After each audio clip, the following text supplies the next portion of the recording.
Hi, I'm Frank Serafini. I'm a sound designer and composer.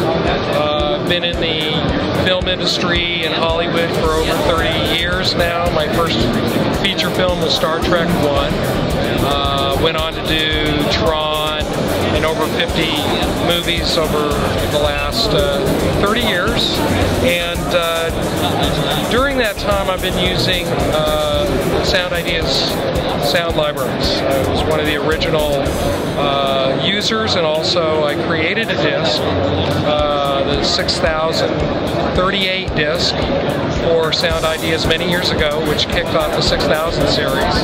And I've been using the libraries almost exclusively ever since. And I find that if I can't find it in my library, which is super high quality, I always go to Sound Ideas next. And there's always something there for me.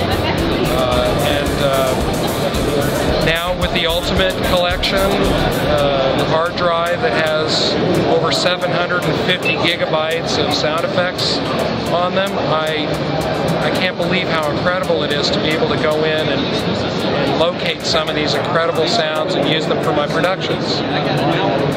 So I'm a total fan, and I suggest you also take a good look at Sound Ideas.